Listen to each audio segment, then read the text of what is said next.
that he lives in. Oh, very nice. We've had so many leaflets from the Greens already. It's unbelievable. No one.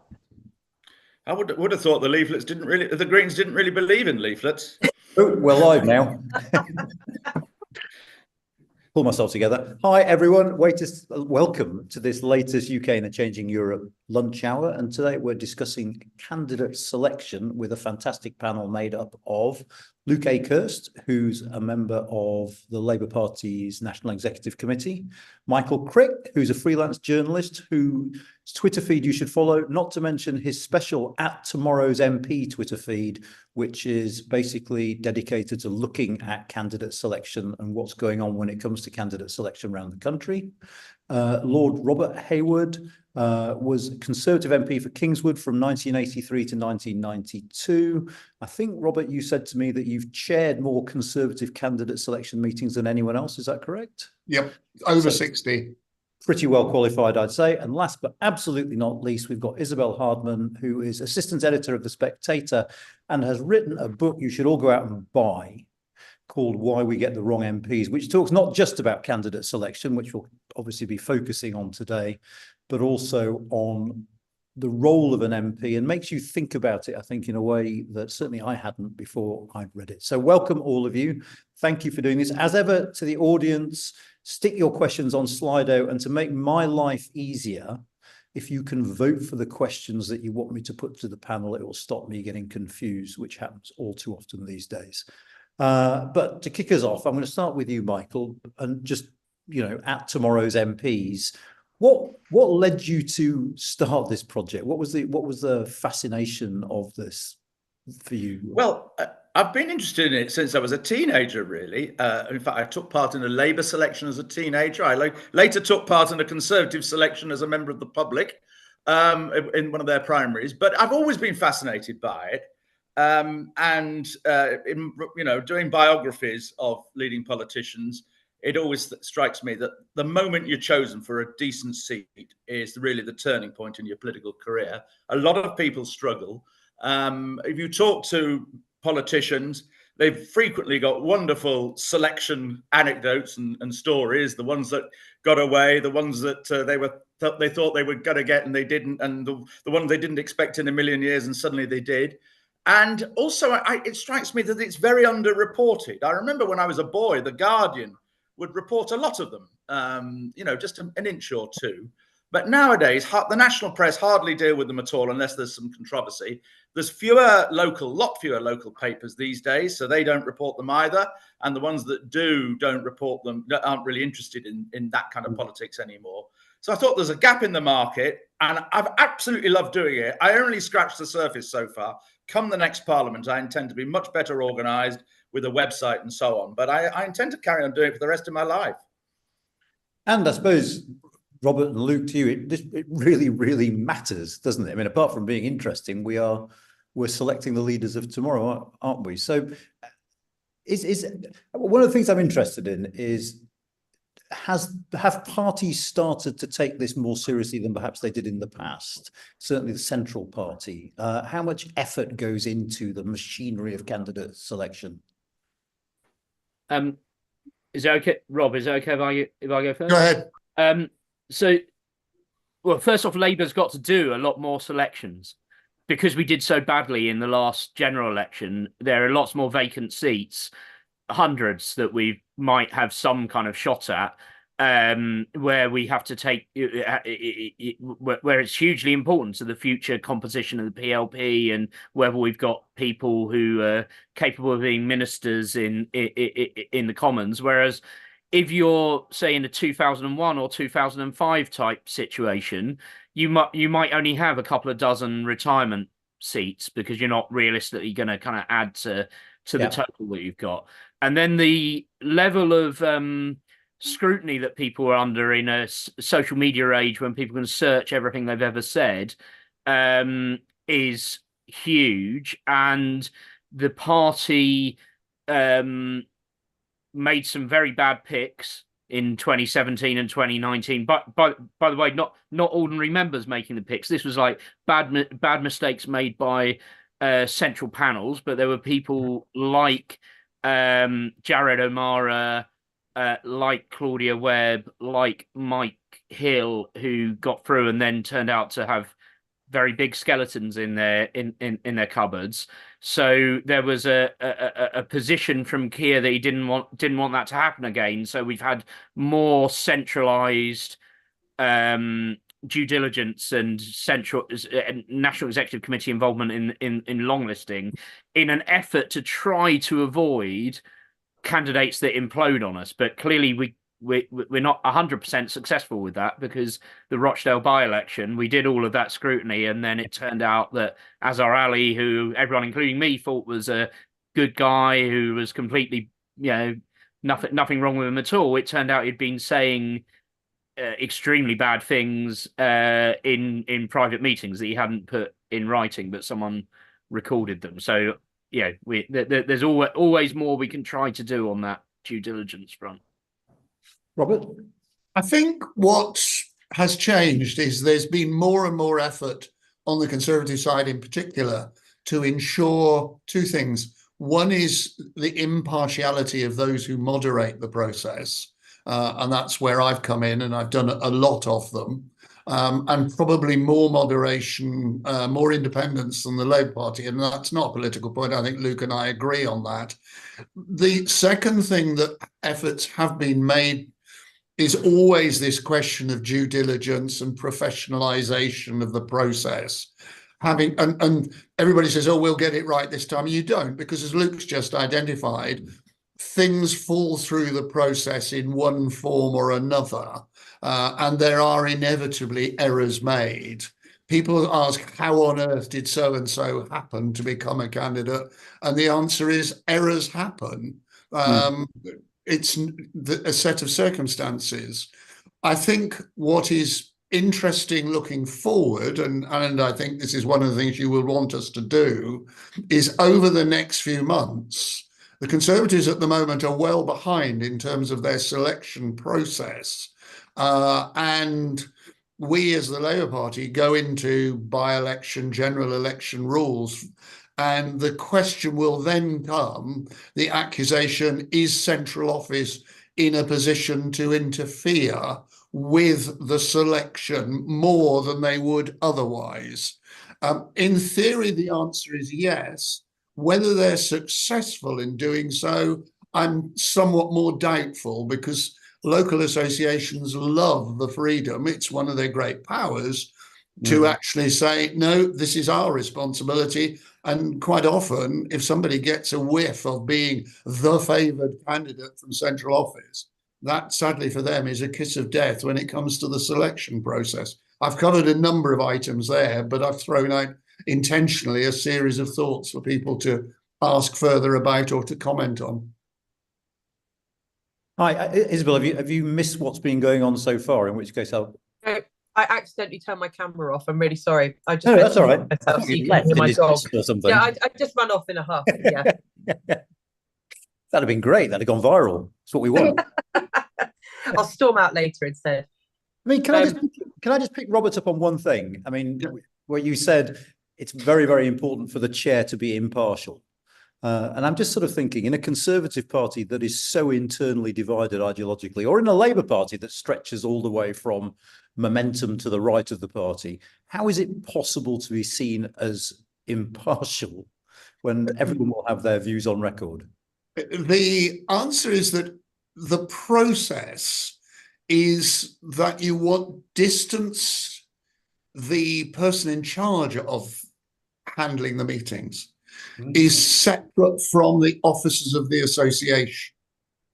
So that is the specific objective, because obviously constituency chairmen, secretaries, treasurers, lead deputy chairman, political or whatever it may happen to be, may well have their favoured candidates and could influence in one form or another. And certainly in our case, some selections have been aborted where there have been accusations of interference.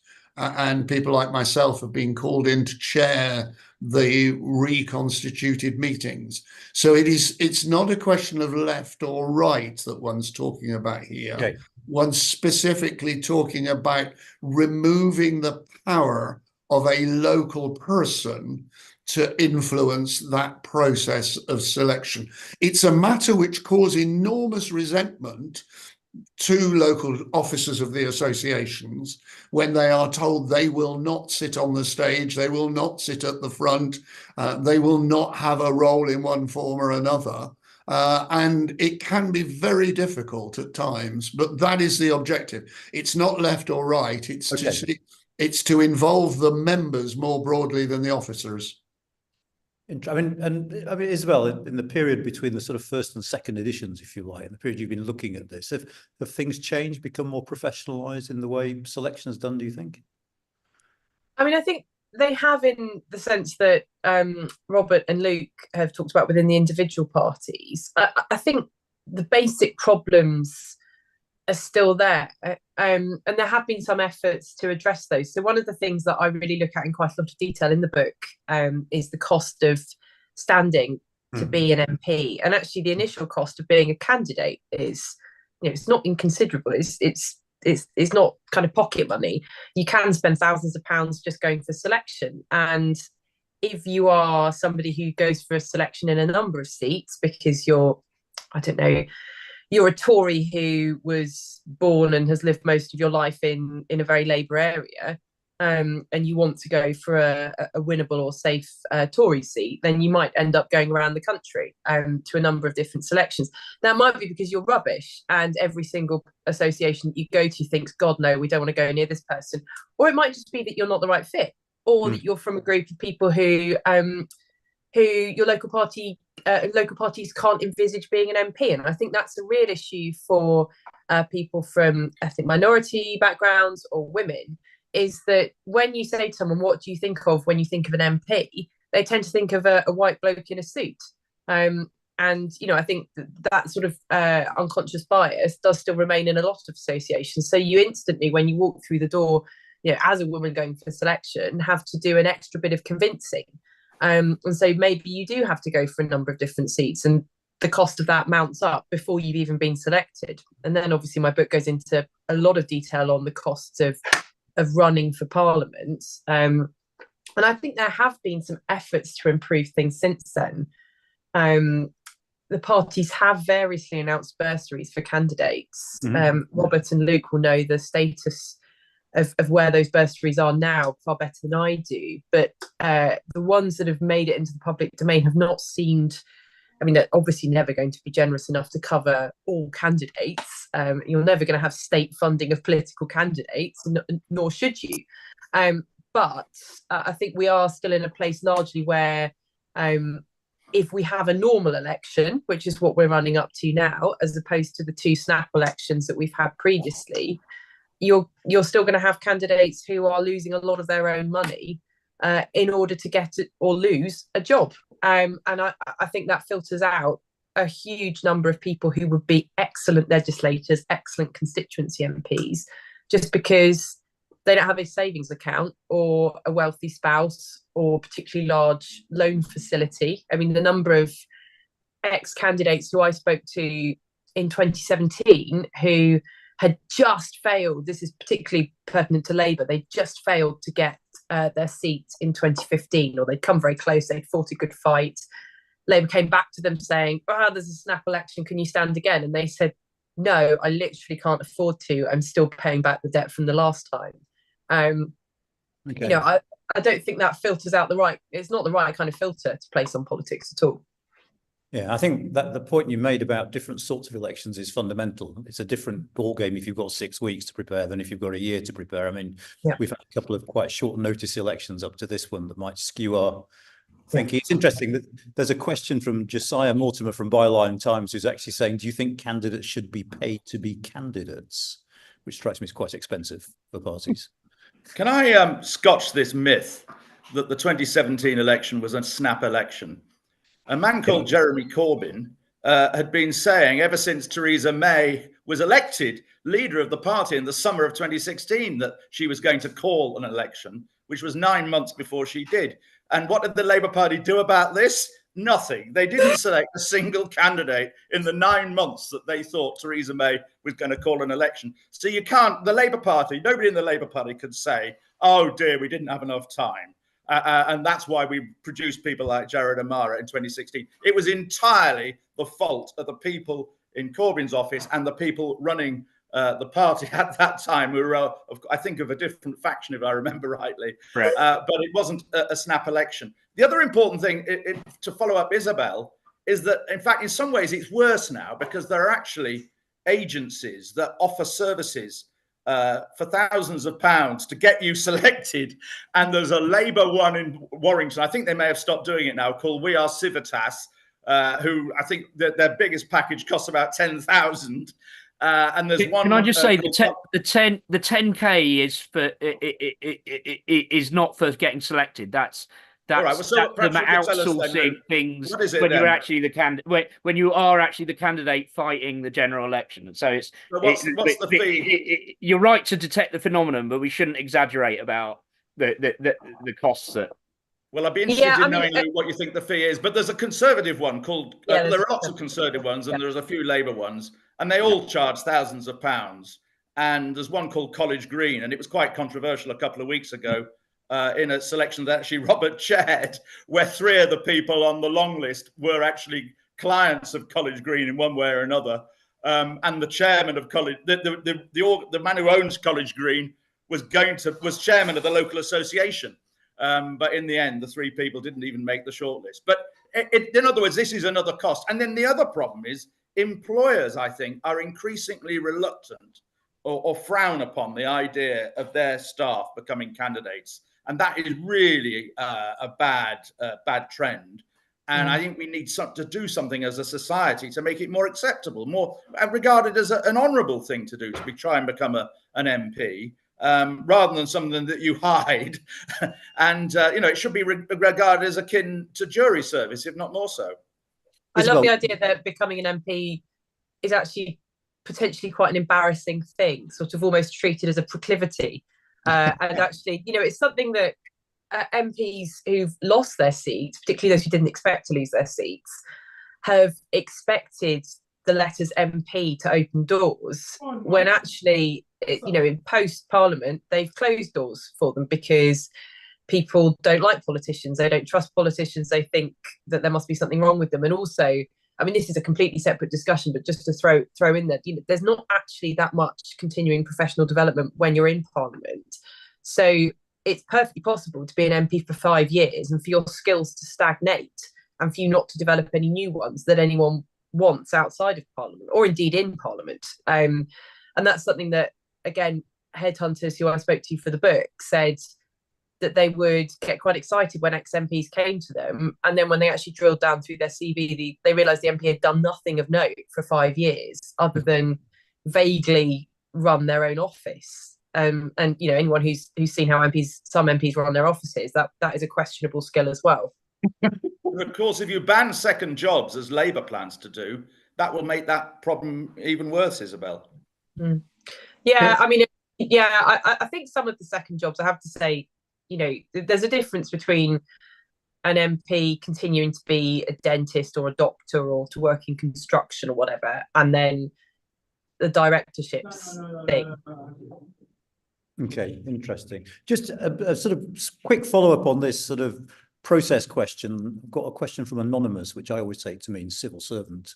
What do the smaller parties do? Does anyone know when it comes to candidate selection and due diligence? Do they have, I mean, obviously Reform UK charge people to stand, but do we know what the Greens and the Lib Dems do? Have they got procedures and processes that look like those of the other parties? I mean, Michael, you're the obvious person to ask first, I suppose. They do, and they do have, actually the Greens are the most open of all the parties. They actually announce, which neither Labour, Conservatives or Lib Dems, for all their protestations about being transparent and all that, the Greens actually say we are selecting a new candidate, and the people on the shortlist are Smith, Jones, and Brown. And then a few weeks later, they announce which of those has won.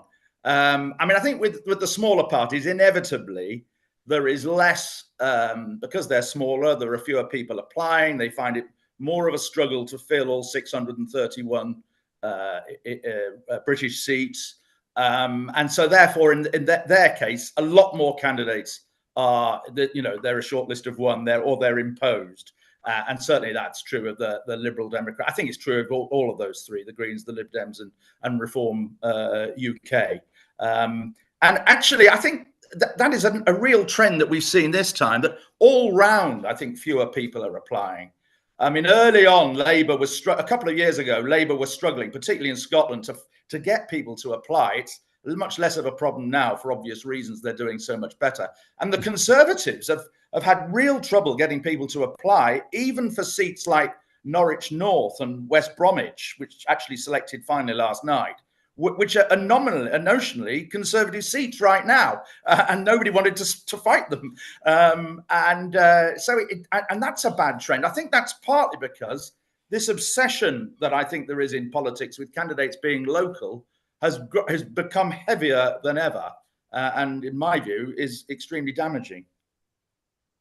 Can I pick up on a series of different issues there, Anand? One, I agree wholeheartedly with the comments that Isabel and Michael have made in relation to cost. I was horrified when I first discovered the sheer cost that people were entering into to be trained to speak and make this, that, and the other. Associations say, we want you to come on X number of days in relation to being present to show your capacity and willingness to serve this constituency. And I can tell you it's happening at the moment. And just on the story of Westminster, if ever there was proof, Michael passed over it but alluded to it, if ever there was proof that coaching doesn't work, it was the very fact that the shortlist of the final three, not one of them had actually had the coaching that Michael referred to. And I'm not aware that any of them had actually been coached by anybody, and therefore question mark about the value of the expenditure of that sheer money. And the regularity with which I'm told, oh, well, people have been advised to do X or Y. And it's exactly contrary to my experience as somebody who's been moderating. And I think, where does this advice come from? Something I'm going to disagree with Isabel on, which is the question of women and ethnic minorities. There's no question, if you look at the Conservative selections, I've done a whole series recently where the local, and we're talking safe Conservative seats, notionally with the word safe on, but who have chosen black candidates in the case of Festus, or openly gay candidates, women, a string of them. So I think there isn't that discrimination in relation to minorities, whatever they may happen to be. Whether there was an undercurrent previously, I don't know. The one group I am interested in at this moment is the displaced MPs, because they seem to be having serious difficulty in getting reselected somewhere. And of course, that includes the chairman of the current chairman of the Conservative Party. And I'm not sure that local associations understand what a displaced MP is in terms of the change of boundaries. But I'd certainly agree with Michael, both about the numbers of people who put in and the numbers of who are participating in the process in general. A very marked drop-off. Just on the question of ethnic minorities, just there's a question here that struck me as quite interesting, which is the Conservative Party leaning more to Indian origin candidates and Labour more to Pakistani origin candidates? Is there any sense of a sort of religious or ethnic divide amongst the sort of ethnic minorities that the parties are looking for? I mean, the Tories do have a lot of Indian origin MPs. I've chaired selections, for example, of Nuzgani and others, and I'm certainly not conscious that they're being cynical. One could say, well, a lot of people wouldn't be aware of the difference in the ethnic communities, the minority communities from the subcontinent. I may be being flippant, but I think I'm also speaking the truth. So no, I don't think there is. And certainly if I look at there's a fair number of Muslim candidates who are coming through in one form or another. Luke, do you want to? Well, the big success story of any minority group in the Labour Party in this round is Sikhs for Labour, who went from it being a contributing factor to the Sikh community moving away from Labour, was a correct narrative in 2017 and 2019 that Labour was not good at picking Sikh candidates for public office in general, and there was a disgruntlement, like, are we being taken for granted? And then the Sikhs for Labour organisation really got its act together in terms of being a campaigning force and mentoring people to run for selection. And I think there's now 7 or 8 Sikh candidates in winnable seats. So that's like a role model. When other communities come to me, like Somalis for Labour have come to see me, and I've chatted to people from East and Southeast Asian for Labour about making a breakthrough into parliamentary representation, and the people they should speak to is Gurinder, my NEC colleague, and the other people running Sikhs for Labour. And then one thing that really concerns me is, will there be an unexpected representational problem caused by the Gaza conflict in terms of Muslim representation? In the short term in councillors, but in the longer term, I'm very concerned that might feed through into Parliament, where you've got Muslim councillors that have left the Labour Party because they didn't like the stance that Keir took about Gaza. I'm very involved in Israel as an issue, so I'm like in a very different place on the merits of the issue, but I can still see that it's a very bad thing for the representation of the community if they were literally not inside the structures of the Labour Party, and some of the people that I thought were going to become Labour MPs from Muslim heritage are not in the Labour Party anymore. That's like something to be really concerned about, of a major communities representation pipeline kind of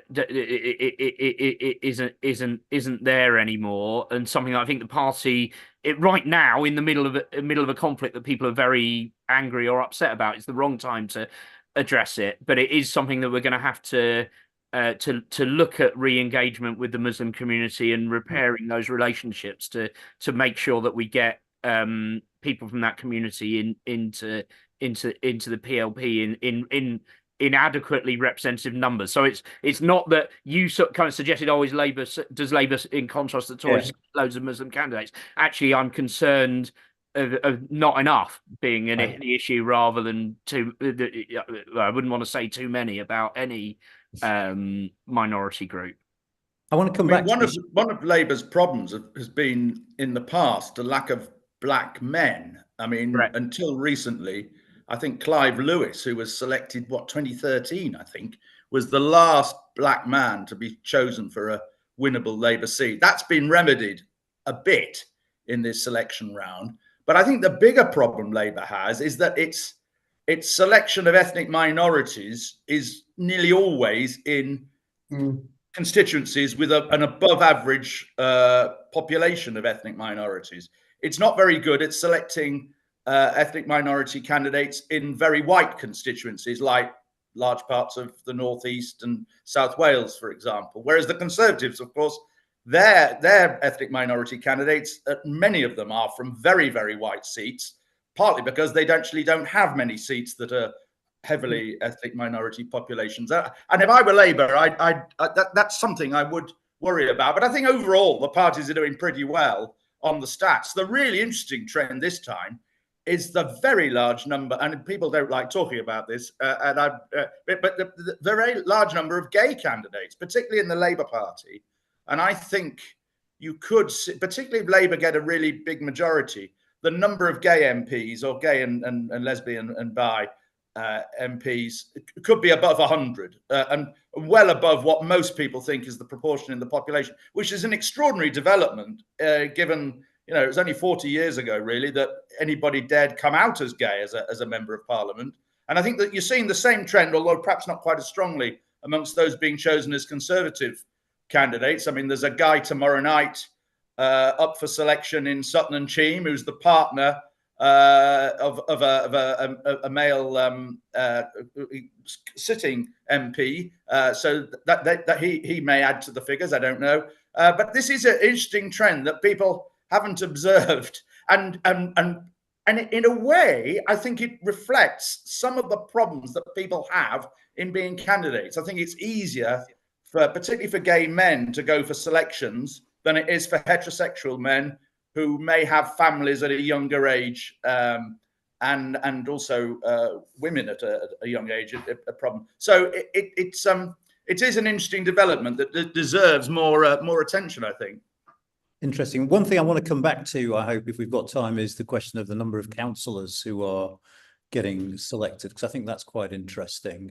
And let me just be uncharacteristically organised and flag two bits of work we've got coming out that relate to what we've been talking about, which is we've got a big report on UK-India relations coming out in a couple of months that will touch on this issue of intercommunal relations in the UK as well, because they're impacting on bilateral relations. And we also, in a month's time, have some very detailed polling on ethnic minority political attitudes coming out, which show some interesting shifts in political preferences amongst ethnic minority populations. But there is one question that has got far more votes than any other, and I'm going to read it out because you might want to disagree with the premise of the question in good old exam essay style.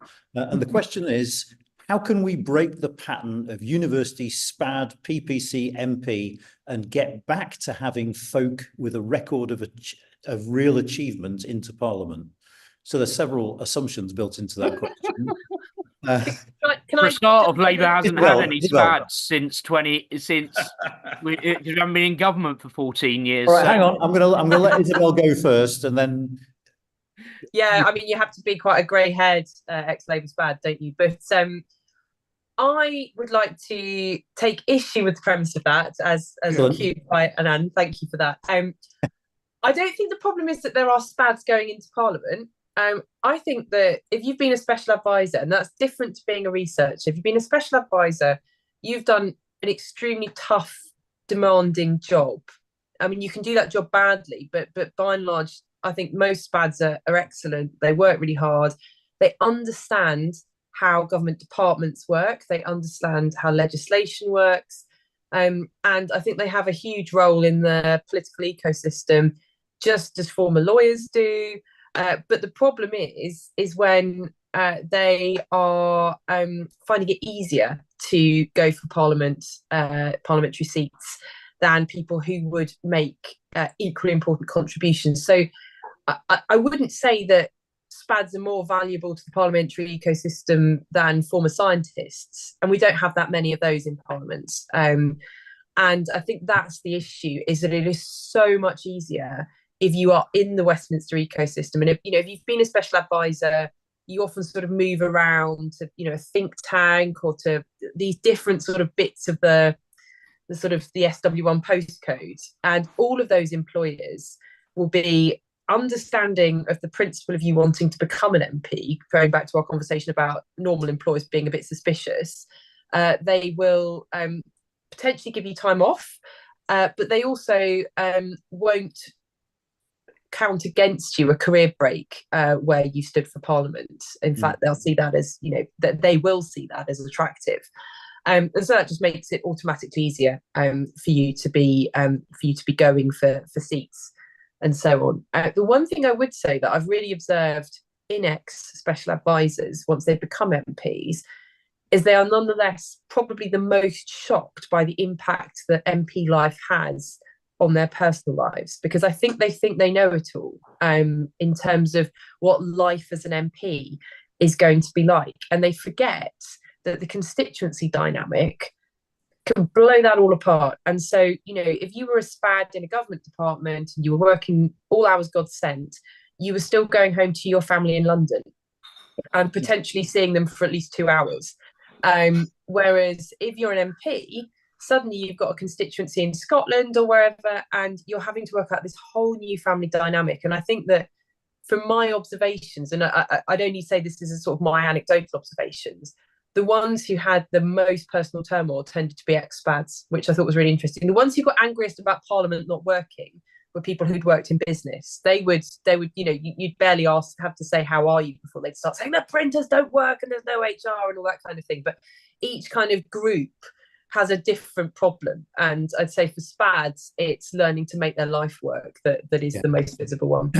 Actually, it's a completely separate point. And I will come to you three in a minute, but whereabouts you represent has such a big difference. I remember bumping into Ian Blackford at Glasgow Airport, and he told me about his commuting life. And, you know, he just gets a shorter week than everyone else.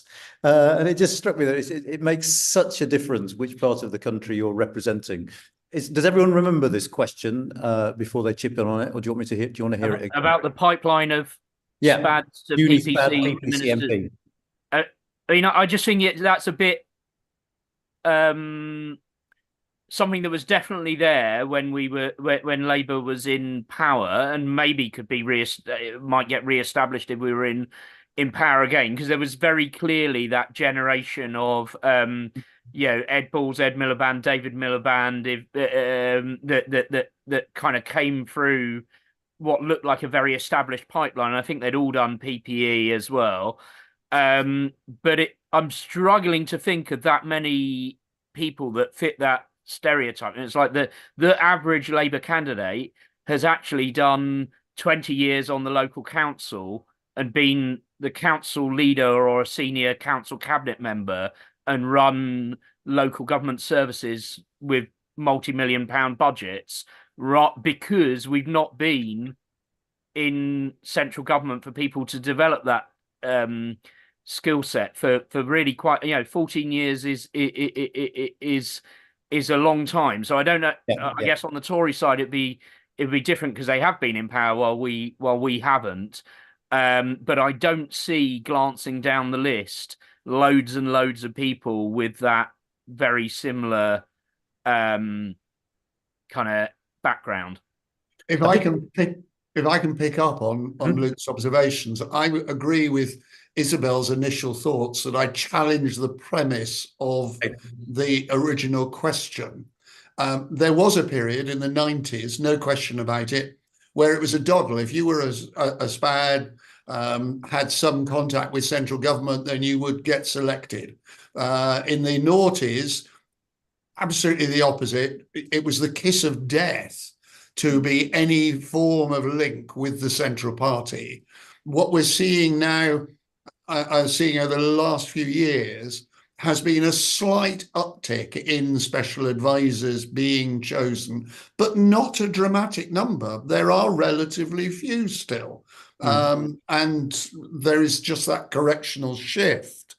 I said earlier on that being seen as the favoured candidate by the local association can be the kiss of death. And that is quite often the case in relation to special advisors, because they are believed to have been passed down from a CCHQ with approval.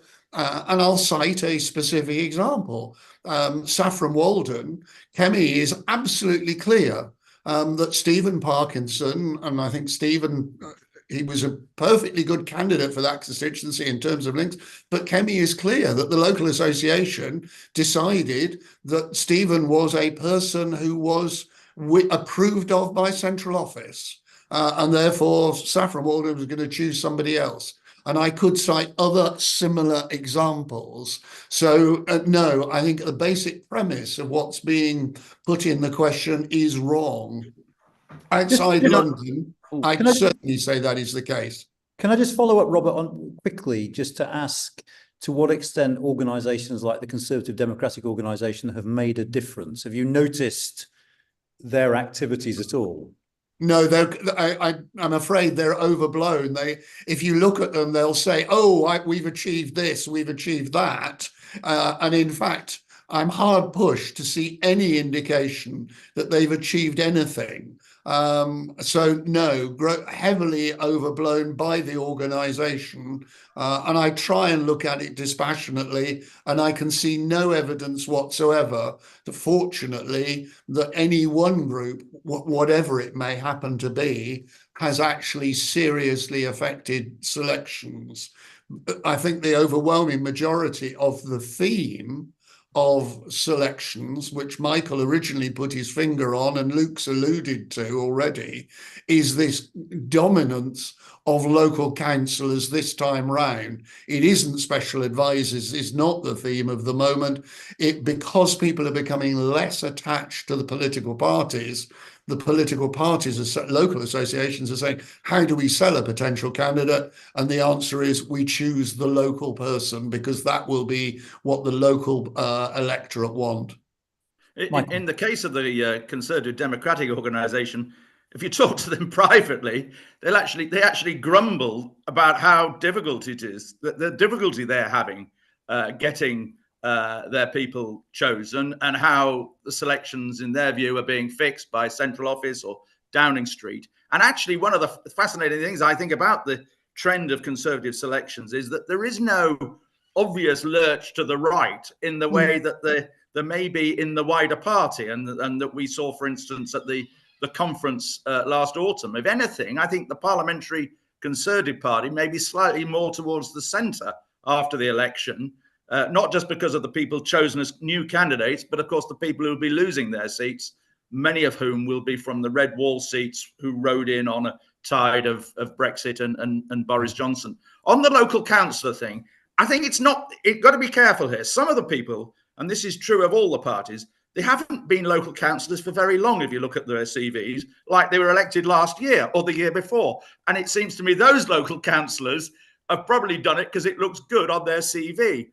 On the other hand, there are other local councillors who've been doing it for 10, 15 years, led their council group, and it's been an important part of their lives. And I think they have increased in number. But I think the bigger thing, and this really is important, and I think very, very damaging, is the way in which parties have been about 80% of candidates, and the figures going down as they get to the more unwinnable seats, but about 80% are people with some who can claim some local link. And Robert and I have discussed this, and there are a lot of selections. You look at the short list of 3 or 4, and you say, right, who's got the biggest claim to be local? And you remember them, and lo and behold, they win. Even though they may not actually be the strongest candidate on paper if you take everything into account. And I think a lot of people are being put off by standing because they know it's very difficult if you aren't local. It's reducing choice for both the local parties and for the contenders. It means that if you are trying to get a seat, there's only 2 or 3 places where you can credibly, well, in Robert's case, probably a lot more because he's moved around the country a lot in his life. But for most people, there's only a few places you can claim to be local. And that obsession with being local and parochial, I think is so damaging. And of course, it also damages within what we were talking about earlier. Being an MP isn't just about being local and serving your constituents. It's about being a potential minister and cabinet minister and solving the dreadful problems that the world now faces. Yeah, I want to come. I'm just reeling from the realization that when Isabel said we don't have enough scientists, she didn't mean social scientists, which is a bit of a shame. But so I've got a question here from Jill Rutter. Now, there are 2 Jill Rutters, but if you are Jill Rutter, I'm impressed because I know you're in a time zone 7 hours behind us. So this is very keen of you. But she's saying, given that so many of the candidates have been councillors before selection, do the parties need to look at selection for local councilorships as well? I mean, if that becomes a route, does that simply mean that parties start paying a bit more attention to who becomes local councillors as well? Or is that just going to be simply beyond them? I mean, we do in places that heavily, where you're definitely gonna win. All the stuff that I'm talking about due diligence to some degree happens in what we call a panel process for local councillors, that you have to get through a reasonably robust interview process, and they check things like, do you understand the meaning of the term whip, and will you abide by it? What do you understand the powers of the authority that you're going on to? Which committee would you like to be on? And then the things that smoke out where so it's not just like, oh, anyone that says, oh, I'd like to be a councillor gets to be. I mean, it falls down a bit in places where you win unexpectedly, because you might just be asking people to be names on the ballot paper, and then they can win unexpectedly. But there's a degree of scrutiny over who runs, and then in urban areas there's quite a lot of competition in the selection process for councillors as well. So like some of the people that Michael talks about that have maybe got elected in an inner London borough in 2022 and then they ran for Parliament in 2023, they will have had to really fight to get the council seat that they've got if they're in Lambeth or Hackney or somewhere. Right. But I don't see, Michael said that was just about their CVs. I actually think it's a good, it's people want to be elected representatives of the public. They want to be an MP because they want to serve the public. So the obvious first thing to do if you can't be an MP yet is to have a crack at being a councillor. And I would always, actually, people that come to me and say, oh, I'm thinking of getting into politics, I go, well, please run and be a councillor, because then you find out whether you enjoy standing in elections. Not everyone likes it. And whether you enjoy representing the public and doing casework and speaking in the council chamber, all that kind of stuff. And then if you're brilliant at it, that probably does mean that you might get a shot at being an MP. But even if you don't, and you only ever are a councillor, you may have contributed something to making your area a better place. So I'm less snippy about it than Michael is. Okay. It's interesting. Sometimes they when they go for selection to be a parliamentary candidate, they actually hide. They talk about being a councillor, but they don't mention in their videos or literature. This is on the Labour side. Sometimes they don't mention where they're a councillor because it's a long way away, and it doesn't look good, or at least they don't think it does. So I'm going to just take a couple more of these more specific questions before at the end I want to broaden out a little bit. We've got a question from Bridget Fowler, formerly of the Hansard Society. Oh, we've got to ask this because we're UK and a changing Europe. Are UK-EU relations coming up much in selection interviews in, well, particularly Labour and Conservative parties? When we interview, as in not when the members do, but when the NEC and REC panels interview people, I don't think I'm telling tales out of school, because hundreds of people have now had these interviews, so it's quite easy to find out what the very welcome to tell tales. But one of the questions the 5 questions that we ask is what's your personal position on Brexit, and how would you explain this to the electorate? Because we have a conundrum, which is about 98% of Labour Party activists, as far as I can tell, voted for Remain and were ardent Remainers. There's a small minority that weren't. But we're confronted in most of the places that we need to win by voters that is not their position. So we do need to test people on whether they're capable of bridging the gap between their personal opinion and the voters that they're talking to. Picking up on that, one of the changes that I've seen over the last few years is the diminution in interest in relation to Brexit as an issue in terms of questions coming from the audience. One of the guidance that I give to the audience is that I will stop repetitious questions, because it's important that candidates are asked to cover a range of issues. The audience wants to know that as well. And essentially that was to stop a series of questions primarily to do with Brexit. Nowadays, it just doesn't come up as a question more than once in any one session with a candidate. Generally, it doesn't come up at all now. Can I ask you what does come up most? It's fascinating. There's just a huge range of issues. A lot of them are essentially local. Okay. But if you are talking local, for example, in Windsor, local can be, and the other airport related constituencies in Surrey and in Berkshire, and in Gatwick and the like, the issue of airport aviation, environment and the like. Then you will get flooding. So you will get local issues in all sorts of different ways. There's also, I think, and this is understandable, the issues of the day. NHS comes up quite regularly. I would say virtually every session has a question about the NHS in some form or another. So they're basically what people would expect to be run-of-the-mill issues, NHS, economy, environment, and the like, in all sorts of different ways. Interesting. Michael, did you want to come in on this, or? God, the one thing Michael Crick doesn't want to... Oh, he's talking. He's muted. Just to back what Robert says, I mean, the fact that the party has chosen, you know, James Cracknell, the Olympic gold medalist in Colchester, who said he wants to be back in the EU in 25 years, I think is interesting. Charlie Davis in Eltham, I think it is, who was part of the second referendum campaign. Rupert Harrison, you know, George Osborne's chief of staff. The fact that these people are being chosen is, I think, a sign of what you're talking about, Robert, about how Brexit is no longer the big issue, or as big an issue as it was. Okay. Apologies, incidentally, for my wobbly table, but I've got a room in the Institute for Government at the moment. They've got this tacky, cheap furniture for some reason. I don't know why. But right, I'm going to try and broaden things out a little bit from the specifics of cancer. So let's have a bit of fun and start with maybe asking, what makes a good MP? What skills, character? I mean, what, you know, if you were in charge and you were looking at CVs or talking to people, what should you look for to get a good MP, or is there no answer to that question? Oops. I'm going to say there isn't an answer to that question. There are so many different attributes. You are never going to get a candidate with all the right attributes. We've touched on them in all sorts of different ways, whether they be local connections. One of the things which we were talking about prior to this session is that people believe that you are legislators in the Commons, and the reality is you aren't.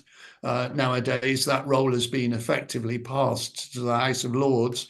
But you've got to serve you've got to serve the community. But equally, at the same time, you've got to be a member of Parliament in terms of the issues of the day in Westminster. But there's no one simple answer to that question. Yeah, sorry, go for it. Oh, no, after you. I was just going to say, there's two questions that you have to kind of ask first, or first one is, the reason we do all the due diligence stuff is there anything that would destroy your ability to be a good MP and damage our reputation at the same time? So we're trying to make sure people don't explode on us. And the second one is, because almost every seat that we're picking for is not a Labour held seat where you've got a seat for life. It's a seat you've got to win back off the Tories or the SNP. So we're primarily, are you a good enough campaigner to actually win back a seat, which even with the kind of poll leads that we've got isn't, they could tighten, and it could be that you're in a really tight fight and your campaigning abilities see you across the line. But clearly then you get on to what you would do in the job if elected. And I think we're looking for a diversity. We don't want an entire parliamentary party, all of people that could be Chancellor of the Exchequer or Prime Minister. We do need people in there, that the future talent pipeline, but we also need good, solid constituency representatives that are going to having taken back those seats from other parties, are going to dig in and really, really make a difference in their community in terms of their work rate and raising local issues. And then you need what I'd call the Stella Creasy type figures, Stella hasn't been a front bencher. I mean, she did run for deputy leader, but she hasn't been a front bencher, but she's been a kind of parliamentarian that's run with single issues and knows how to use the private members' bills and all these different parliamentary mechanisms to take issues that other people had neglected and actually achieve legislative change. And you need some people like that in the PLP as well. And you need committee specialists who are like policy experts on things and could potentially become ministers, or they might just be brilliant at scrutinizing the minister. So you need a wide skill set, and then then you've got to take into account all the diversity of the different communities we're trying to represent. It's quite a complex, multifaceted matrix, rather than going, here's one type of person and we want loads of those. Let me add a supplementary, Isabel, before you come in, which is how much of that then is taken into account at selection, because it strikes me that very little of it is. Yeah, I mean, I think the point that Robert's made about MPs in reality not doing legislating is probably reflected in the constituency selections, where you don't get any attention paid to how interested somebody is, how good somebody is at reading legislation. You might get questions that sort of point towards that, like, you know, who will you put first, your local party, your national party, the country in a vote? Would you be prepared to rebel on a local issue? You get questions like that. But, you know, in terms of actually asking an MP what they're expecting to do with their time, there's very little interest in whether they're going to get involved in the mechanics of legislation. And I totally agree with Luke that it's really important to have an ecosystem, that you can't have everyone going into Parliament wanting to do the same thing, because it's just, you know, it's like the rest of society. It's just not going to work. But I think the things that worry me, there are two things that worry me. One is incentives, and the second is, are MPs working hard or working smart? And so the incentives, do we incentivise within the political system MPs to scrutinise legislation, to go along the sort of legislator scrutineer route? I think we're getting better at that, in the sense that select committees are becoming more prestigious. I think we could do a lot more to improve that. I would love to see select committees much better resourced.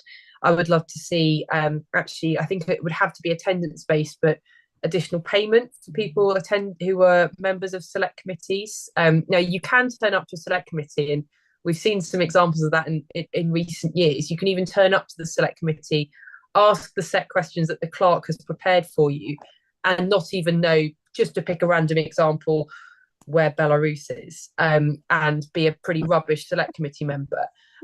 But I think, or there was one who fell asleep. That's going back a few more. Yeah, or play whatever it was, Candy Crush or whatever that game was. You know, there are ways of turning up and still not doing your job. But I think there's, you know, that's a whole separate question about whether MPs ever have their performance assessed, except at general elections when there's quite a lot of issues in play. But I would love to see the incentive system change, and part of that is actually, you know, at the moment, where do the incentives lie in spending your time? Is it of greater worth to an MP to go down to PCH and have coffee with me for an hour where we gossip about things, or is it to read the legislation that they have to leave the coffee halfway through to vote on and they don't know what it is? Is it trying to, you know, work hard to get on the Today programme, or is it preventing bad legislation from getting through? And we all know what the answers are to that. And that leads me on to my second point about working smart or working hard. I think MPs do work incredibly hard, and they do an almost impossible job balancing so many different responsibilities. But I think at the moment, they are making their own jobs harder, because their constituency work is significantly inflated by the impact of bad legislation that they themselves may have voted for without reading. And that's the fascinating thing when you go to constituency surgeries, or indeed when MPs personally are affected by changes that were made in legislation that they didn't notice. And we've had a few cases in the past decade where MPs who've been accused, particularly of sexual assault, have been found not guilty. They've been cleared of that, but they've ended up with a massive legal bill. And they've realised that actually that's as a result of legal aid changes that they voted for or that their party introduced. But then you also get MPs sitting in constituency surgeries saying, I can't believe this has happened. You know, a few years ago, we had the bedroom tax. MPs were writing to, because I was a housing journalist at the time, they were writing to housing associations saying, oh, I can't believe that this has happened, that you are telling my tenant that they've got to pay more rent. And the housing associations were writing back saying, no, the government of which you are a member, because you're a member of the governing party, has cut their housing benefit. And they just literally had no idea. And so I don't think that's working smart at all. If you're actually having to deal in the human misery that you could have stopped about 6 months ago, then in no way is that an efficient use of time. Interesting. Michael, you get the last word. Integrity, sense of public service, energy, intelligence, thick skin, communication skills, and independence. Blimey. Very, very smart. I'm a bit depressed we've run out of time, because I really wanted to do a last question for Isabel, asking if we've got the wrong MPs, but we have run out of time. We've got a hard stop at 2 o'clock. Got the wrong system. Do buy the book, I should say. I really, really enjoyed that. And I'm half tempted to say, I hope you'll consider maybe coming back and doing this again in January or when after the election, and we can reflect on what has been and maybe look forward. But I could have kept going for ages. There are so many questions that we haven't put to you. I think that's a testament to the fact that the audience have enjoyed it. So thank you, all four of you, for that. A really, really good discussion. Thank you all for tuning in. I would tell you what and when our next event is, but I can't remember. So go to our website and you'll probably find it there. And for the moment, thanks all and see you soon. Take care. Bye-bye. Thanks.